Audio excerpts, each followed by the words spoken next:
Correction pour l'exercice 3. Donc ici, si on analyse la figure, on a donc un côté, un angle, un côté, sur le premier triangle. Et sur le deuxième triangle, on a un côté, un angle, un côté qui sont identiques. Et les deux côtés encadrent l'angle. Donc ça veut dire qu'on est exactement dans le cadre de la propriété que j'ai surnommée propriété CAC. Donc, au niveau de la rédaction, il faut toujours faire la même chose en 3 étapes. Je sais que. Ensuite, on recopie la propriété. Et on termine avec la conclusion qui commence par donc. La partie la plus simple, c'est vraiment la propriété. Une fois que vous savez quelle propriété il faut utiliser, eh bien, il y a juste à aller chercher dans le cours et à recopier. Donc ici, la propriété a dit que si deux triangles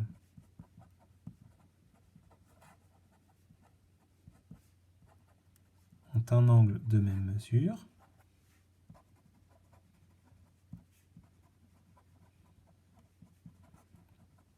qui est encadré par deux côtés de même longueur,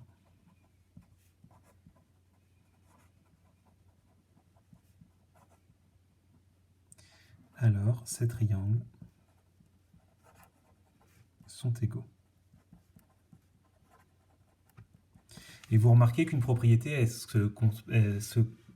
est souvent construite en deux parties. Si on a quelque chose, alors les triangles sont égaux. J'ai envie de vous donner une petite comparaison. Je ne sais pas si vous connaissez la comptine pirouette cacahuète, mais à un moment donné, on dit les escaliers sont en papier. Si jamais vous y montez, vous vous casserez le bout du nez.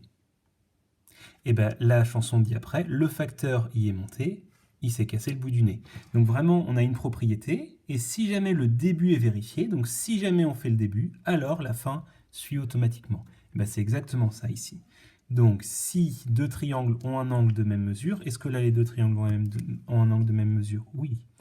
Donc je sais que MAB et OUL ont un angle de même mesure.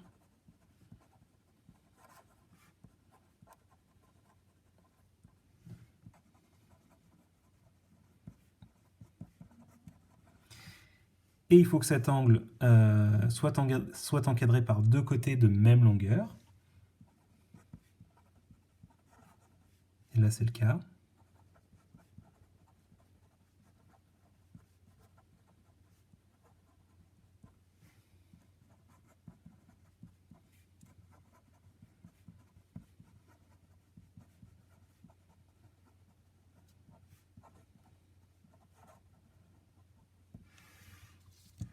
Donc là, la première partie est vérifiée.